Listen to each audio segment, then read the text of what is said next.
revenue, the growth, the CAGR and the margin, the earnings and so on. Right? So that's a financial. And then other one is a roadmap. To meet those, you have to do something, right? You just cannot continue doing the same thing and expect that the revenue will increase by 2 times. Or expect the margin to improve. You need to do something. Like Einstein said, if you continue doing the same thing and expect a different result, that's called insanity. Right? Because you cannot do the same thing over and over again and expect a different result. If you continue to do the same thing over and over again and expect different result, you have to go to Tanjung Rambutan. The hospital bahagia.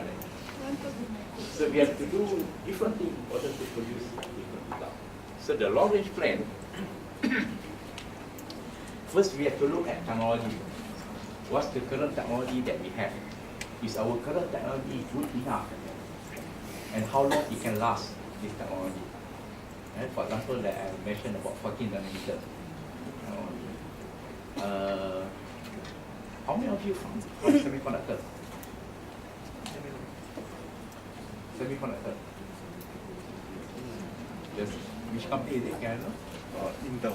Huh? Intel. Oh, Intel, okay. They're going to acquire us very soon. Which BD you are in? Depending on which time period. Oh, Intel is huge. I just want to share a little bit about Intel if you don't mind. Intel have like 105,000 employees worldwide. 105,000.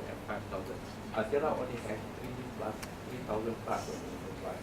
That is the size. And Altera revenue is close to 2 billion. Intel revenue is like 55 billion US dollars. So if you work for a company like Intel, nobody going to acquire you. They acquire people because they're so big. That shows how big is Intel. I think Intel Malaysia is Intel Malaysia, including Penang and including 7,000 people. Plus minus about 9,000. Huh? Plus minus 9,000. 9,000. It's bigger than Altera worldwide. So that shows how big is Intel. And Intel is a good company. That's the reason they acquired us. So you have to look at technology. After 14 is 10. How long can last? But there are some companies that still operate at 40 nanometers, some companies still operate at 65 nanometers. I think Citara is operating at 130 nanometers, right? Citara is a wafer fab including, I think they're operating at 130 nanometers. So companies are moving into 14 and 10 and 7, going into that kind of geometry.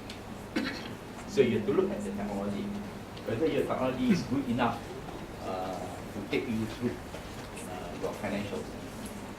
The second one is R&D. You need R&D investment, right?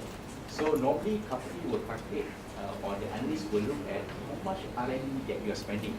What is your percentage to the revenue? So there's always the goal that the CFO and CEO will put, like maybe they will put like 20% or 18% of the R&D as compared to the revenue, right? To reinvest for R&D. Because if the company do not invest in R&D, what happens? Right? They are not able to compete in future. Maybe during the current year they are okay. They have less spending, but going forward they will lose out, right? Because there's no new product and so on. When there's no new product, then you cannot compete. So that's why analysts are looking at how much R&D that you are spending. If you spend little, then they say that, oh, you are not doing that well. If you spend too high also, they say you are spending too high. So you need to have quite a balance on that. It's more than an art. And then characterization. You need to look at your roadmap, like you want to do characterization. Characterization means when your product you want to characterize the product. You cannot test all. You need to characterize certain, and then you skip certain tests, right? Because your characterization will take care of it. So you need to know the roadmap about what platform that you need to characterize. Are you going to use your current platform? Are you going to use a new platform? Are you going to develop your own platform? Are you going to buy a commercial platform? So that you have to ask, or you have to have the answer. The other part is the package. Package is not the package that we put in the container or what, you know, it's a substrate and so on. So what kind of packaging that the customer needs. You know, like if you want to participate in the mobile space, you need a very small form factor. So those kind of package. Then you need to look at the sort, wafer sort. Like I mentioned, the scope is on semiconductor. So the wafer, when it come out, you have to do the sort, the test of the wafer. So what kind of tools that need to be sort, and what platform? Because different geometry, different technology, you need different tools for that. Then after that, when you assemble, you know, you do the back end, assembly and test. You also need to know the assembly technology. Are you going to use wire bond? Are you going to use copper wire? Are you going to use gold wire or chip? You know, those kind of assembly. And then after that, the final test. What test platform that you're going to use? Are you going to use a commercial or in-house or stripped down version or whatever? So all this you have to have the answer, you know, in order to go forward. Then the thermal, because as the silicon getting smaller and smaller, people want longer battery life. People want higher performance. So the thermal, you know, the thing will get very hot. So you need to have a thermal solution on how to cool it down. Right? So you need to have all these things in order to get to the financial. So it's not straightforward that the company can double or triple or thing. So all these things are running in the background, right? So if any of these miss, that's why you see sometimes product delay, or sometimes we have quality issue, right? Because of all these issues. And then there's also time to market. Because in the market, there's a window. There's a window of opportunity. If we are late into that market, then the competitor took the pie away. So you are late already. So those investment in R&D and so on, just be gone, right? Because we lost that opportunity. So time to market is very important. Then of course, customer. You need to understand what the customer wants.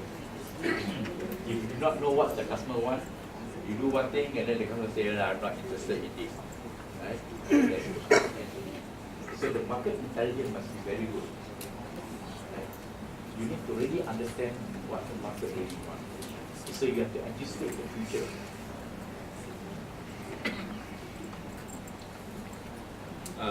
Then you also need to know how long is this product life cycle. Right? Because all products have its life cycle. The FPGA product is around 15 years life cycle. Very long. Microprocessor, 1 year, 2 years? 3 to 5. Yeah. Very, very short. Right? Some products are very, very short. The life cycle. So by understanding all this product life cycle and so on, then you have a good understanding of the market. The other one is regulatory.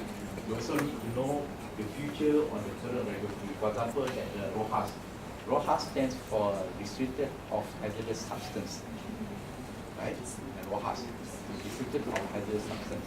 That means you cannot have lead or those kind of material used in your product. That means if you have it, you cannot participate in the EU market and so on. So you need to have the RoHS free. So all these things you need to put in your equation. Then the other part is talent, right? Because you are going into a new technology, into a new frontier and so on, you have to look at your current talent, whether your current talent is good enough or not. to take you through. Are they okay or not? If they are not okay, how are you going to do? Are you going to retrain them? Or are you going to import? Or are you going to buy this talent? Or are you going to acquire a company? Right? All these things that you have to make a decision. So all this will be in the long range plan. Right? Whether you want to acquire a company or not, what you want to do with the talent and so on. For example, the Intel decision or NXP decision to acquire Freescale or Intel decision to acquire Azlan.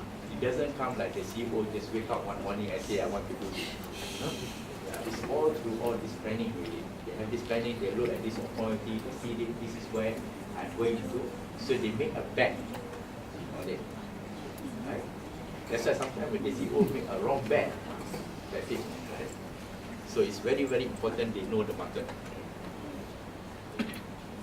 So far, okay? On the long range plan, then we are done with the class. So the long range plan is very important because you look at the financials. You need to know your financial, where you are shooting for, because you have a shareholder, right, to buy your stocks and so on. And then you need to look at your roadmap. There are various categories of roadmap. You need to be prepared for this roadmap. If you are not ready for this roadmap, then you don't have a technology to come forward to compete. Right? When you don't have the technology to compete, then you cannot have a good product in the market. You can still come out with a product, but the product is not as good as what you want it to be. And then you can just get a little bit of market share, and all your R&D just waste because there's no return of that investment. And with no return of investment, then how long the company can last?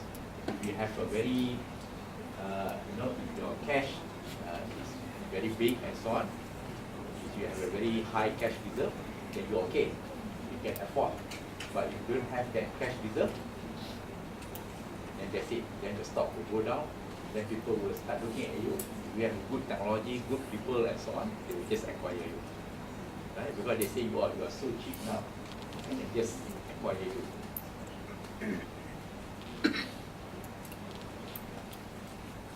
So come to budget. Like we mentioned earlier on, it's on the long lead time. Because if you need space,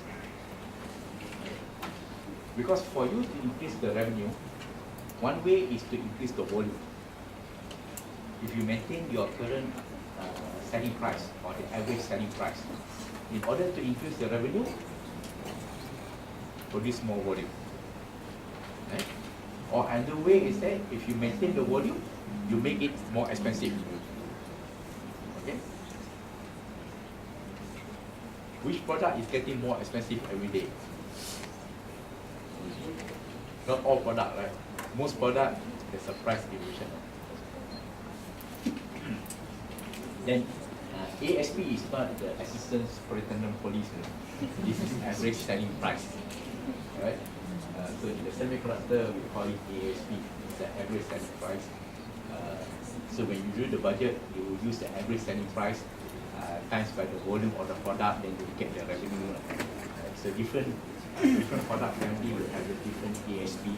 Because you want to calculate the product, there's so many products, so they use average selling price. This family, this is average. This family, this is average. This family, this is average. And then times by the volume, then they get the revenue. Then the management will look at the numbers and say that okay, you grow by 10%. If they accept, then they say okay. You know, that is instead the revenue. Then how about the cost? Then they start looking at the cost. Then the cost will come from the capital budget and also from the operating budget. The LOH, anyone surname low here? LOH? No. Got it. Okay. LOH is a labor and overhead. That's the LOH. Because it's very long to say labor and overhead, the LOH. I think it's quite familiar for you all, right? LOH, labor and overhead. And of course, there's a depreciation. Because when you put the capital is not free. Then you keep you back in terms of depreciation. Then in the budget, also you have to make a decision whether to build versus buy. Whether you want to build in-house or whether you want to buy. Okay.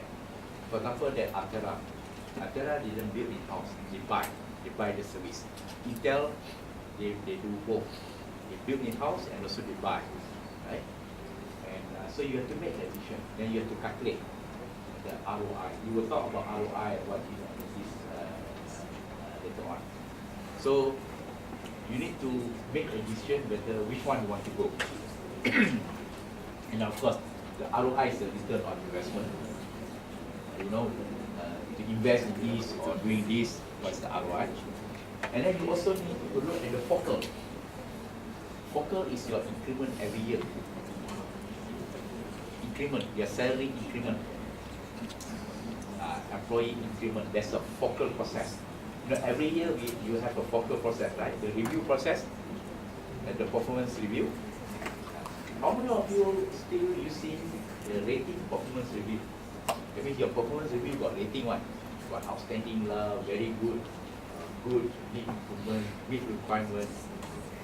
How many of you still have that? How many of you do not have rating anymore? No rating. Most companies now moving towards no rating. No rating, right? No rating. No rating. Because there's a study being done say that a lot of people spend time just instead of focusing about the employee development, they focus on what is their rating that they get. They are not happy with that. So ended up that company give good, that doesn't mean good. Right? They have outstanding, very good, good. If people get good, they are not happy because they know they are not very good. Right? But the manager put it good so that what is confrontation with the employee. And of course, the bonus plan. No? Because every year or every quarter, some company give profit sharing, like the Intel called QBB or the ABB and so on. So some called profit sharing. So you also need to factor into your budget how much that you want to give the bonus to the employee. And some company use the growth. That means from year to year, whether there's a revenue growth or not, whether there's a margin improve or not, right? And what is the operating margin? So when you hit certain number, then you get 100%. If you don't hit that number, then you get a lower percentage until you don't get at all. And some company, when the business is not good, they don't even have a focal at all, no increment at all. So this is the budget. And then the tools, then you have to look at the roadmap. Are the tools? What are the tools that they need? What are the platform? What's the material? What's the talent that they need? So it's a very, very, very long process. Yeah, a lot. It's not something that you plug from the air and then just put the number. It's a very, very detailed process.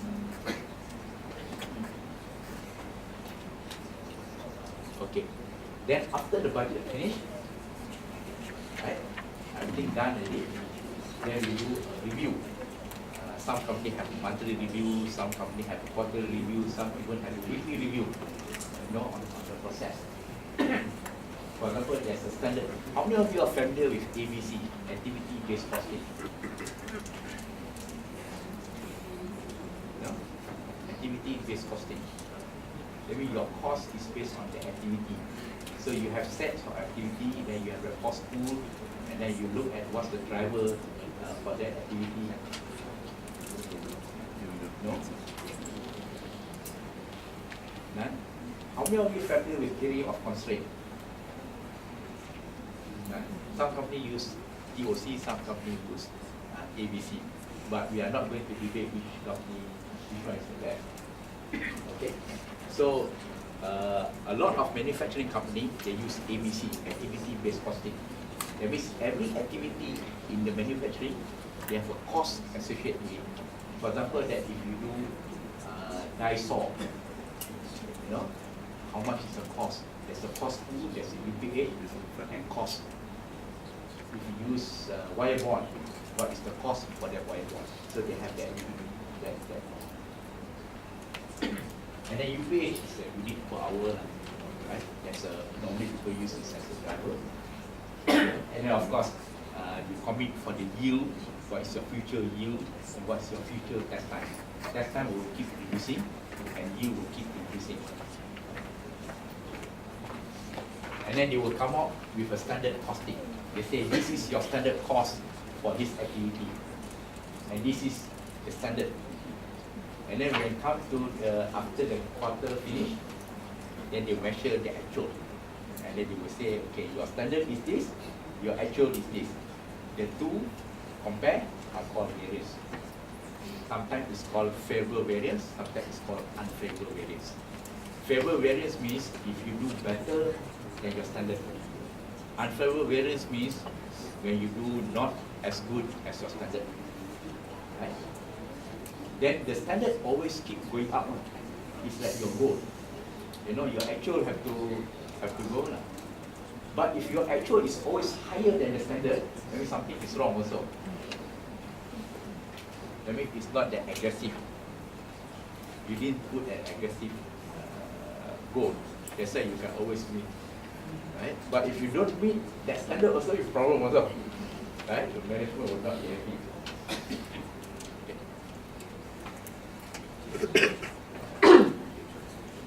So far okay?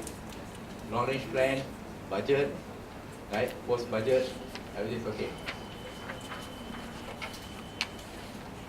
Okay, now we go to just want to give some example about the in-house. Just now we talk about the in-house versus the interview. One time can I talk? The whole. Feel free to ask me questions. If I can answer, I'll be very happy to do this. Okay, let me ask you a question. In-house. Let's say that you have your own in-house manufacturing. Your in-house cost is $1 to produce one unit or one component or one product. It's cost $1. And then if you were to give to offset is a subcon. It stands for outsourced semiconductor assembly and test, called offset. The semiconductor people, they call it offset. The semiconductor people a bit lazy also, you know, they do not want to follow by law.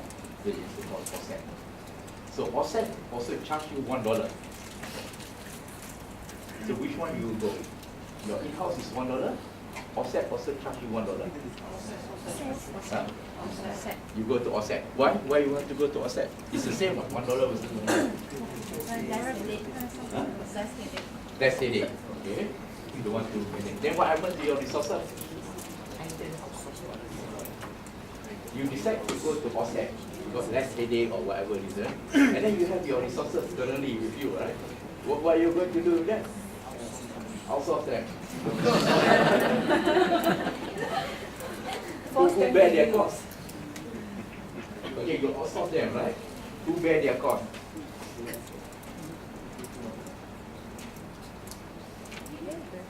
You still have to bear the cost, right? Because you just terminate them. Can you? Can our 1955 Employment Act allow you just to terminate? Anyone from HR? Okay. Okay, that's, you answer the question already, who is more cost competitive. Because why? Yes, you are right. You should just outsource it, right? Because why?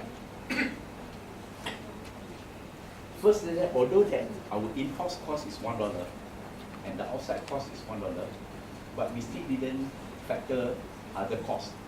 There's a cost of capital, right? Because when you work in a company, they don't calculate the cost of capital. They assume, you assume it's free one, but actually it's not free because when the company do the borrowing, there's an interest that the bank charges one, right? That's the cost of capital. But the offset, when they quote you $1, they already factor the cost of capital. And there's a profit margin. When you do in-house, you don't charge your corporate a profit. except for the transfer pricing you have is 5% or 10%. But in the cost, you don't show that, right? That's only in the book in the transfer pricing. So when you add this thing, actually the offset is less than $1. Because they have to take into consideration their profit margin, and they also have to take into consideration about the cost of capital. But actually it's less than $1. Then in the long run, you can negotiate with them to reduce their cost. But if you're holding a $1 cost, in the long run, it's very difficult for you to reduce the cost because the people's salary keep increasing, right? The material cost keeps going up, the utility cost keep going up, the paskilan cost keep going up, everything kept going up, right? Our age keep going up, but nothing come down. Then when it comes to the third time, then we have problem. Okay.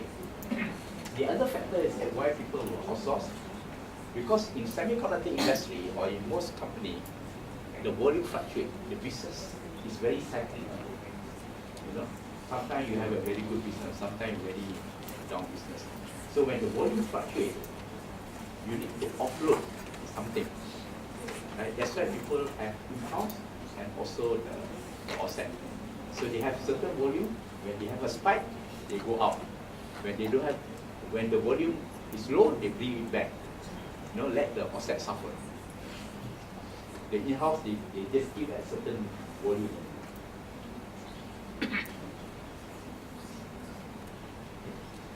So we will do the what-if analysis. We means I'm not asking in the class to do what-if analysis. I mean, you do what-if analysis, you look at the volume fluctuate, you look at all these things, right? Then you make a decision whether you want to build or you want to buy with all this. Okay. Then only you can present to the management why you want to do this.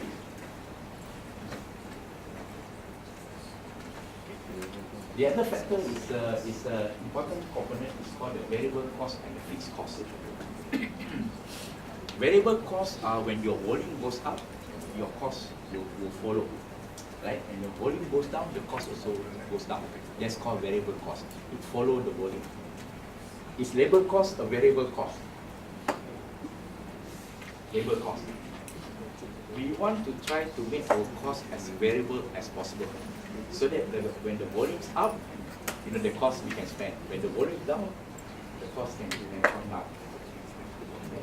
Is labor a variable cost? No, right? How to make labor a variable cost? Yeah, you contract, or you get a contractor to come in, and then you know when the outsource partner comes in. So that's why a lot of companies are using that. Right? When the volume is low, then they say, okay, thank you for your service. We'll see you next year or what. You know? When the volume is high, discount goes activity. So it's very important to have the higher the variable cost, the better for the organization, because you can manage it much better. If you have a very high fixed cost, it's very difficult to manage it. Okay, ROI. In some company, they have policy on ROI. ROI is return of investment. Right? Whether you want to invest or not. Some company on two categories, there's no ROI on two categories. That means if you tell the management because of safety or because of quality, they will approve. Some company. And some company, they don't care. Normally, those multinational, when it comes to safety and quality, you will say yes. Because it's very difficult to calculate ROI on safety and quality. Okay, they will approve one. Because they're afraid, for example, the automotive. You know, how many of you deal with automotive customer? You know, people like Denso and so on. These are the automotive customers. They are very, very strict. Because the quality, you know, your safety, you got with the car, you know, you want to turn left and then the car move right. This is what happened, right? Yeah, so that's why normally the company, when they look at quality or safety, they will not look at the ROI. If you justify it based on this, they will go with you. But of course, they'll be questioning you why so expensive and so on. Yeah. ROI expectation normally is less than 12 months. If you can show to the management, in your budget process, you can get the you invest, you ask from the company, you say that you give me 1 million, in less than 12 months, I can save 1 million for the company. Then the management say, okay. It's less than 12 months, normally the management will say yes. 1 to 2 years, the management will still say okay. But more than 2 years, and they say, I want to discuss with you, try to understand more about that. So normally if you can justify, 1 year or 18 months, that will be a good timing. But more than 18 months, getting a little bit sticky. More than 2 years, I think your manager don't want to listen to you. He said that I have better things to look to worry about. Then the technology, it's not custom versus market, it's the customized versus commercial. That means whether you want to, in terms of technology not only you can develop your own, but you can also buy the technology. You buy the IP from other people. That's why those patents and so on are very, very important. Those IP that you want to, instead of you develop your own, you say that, okay, I want to go and buy the IP, right? Or you can develop your own. So it depends whether you have time or not. Time to market is very important. Because if you develop your own, then you might miss the window, the time to market. Then you just go and buy. But when you buy, it's cost. So all these things you have to think about it. Right? Okay. Manufacturing company, most manufacturing companies use unit cost. That means they want to calculate how much is one unit produced. Right? For example, if we have a volume of 100,000 units, and then the cost to build 100,000 units is $1 million. So one unit is $10. So the cost element are some example here. So they calculate all this labor, material, everything, and end up to 1 million and produce 100,000 units. Then, but if you, because labor is very high and so on, labor is a fixed cost. Let's say that labor is already 90% of the total cost. So even if you drop the volume to 10,000, then your unit cost will be very, very high. So I mentioned just now that most companies use unit cost, but is unit cost an apple-to-apple comparison? It's not, right? Because maybe you have one generation product, and then next year you want to build another generation product. So it's not apple-to-apple comparison. There's more complexity attached to it. Until now, the industry still cannot develop a formula on how to calculate this complexity. You can do a research on it. You can even do a thesis on it. There's no company that I'm aware of that have a good method on how to compute it with the complexity and so on. There's a lot of assumption that people put in and so on, but still no company have come out to be that this is the best market practice so far done.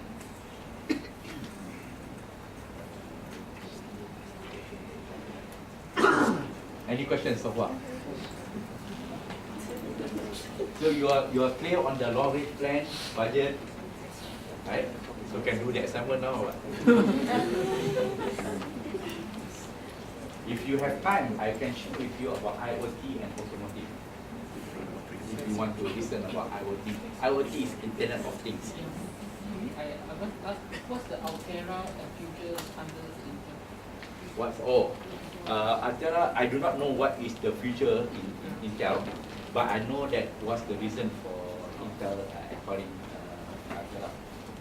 So what Altera CEO have mentioned is that, the CEO of Intel, he said that they wanted the FPGA part of it. because if you read, they want to put in the data center. Because if you tie the microprocessor with the FPGA, then the performance will be very fast. For example, the Microsoft data center on the search engine with the FPGA is 90% efficiency. It improved by 90%. So Intel look at it and say that okay, this is a good opportunity for them to grow the market. So that's why they're interested. One of the reasons why they're interested. So because India also invests a lot in data center. Yes. Yes. Intel has a business called the DCG, the data center group, and they also have the IoT group, and they have the client computing group. Our friend here, so Intel is interested in that technology. And in the FPGA technology, so you must be wondering, you know, if Intel has so much money and so on, right? Why don't they develop their own FPGA? Why they need to go and pay 16.7 billion US dollar, you know, to buy one company with a revenue of less than 2 billion, with 3,000 people only worldwide, and no asset. I mean, not say no asset lah, because there's no manufacturing, right? Only people is the asset, right? Why? Huh? No, the reason being because it's not so much about, yeah, you can say about the timing also, because if they develop it will be very long. But the main, one of the reason is that because both Altera and Xilinx, their competitor, their IPs, they hold a lot of IPs. If people come, then they start suing. Right? So that's why the IPs are very important. They keep the control on the IPs. And then the other, and then you must be wondering, yeah, why those startup? You know, they also invest in this because the gross margin is almost at 70%. Why startup do not want to invest?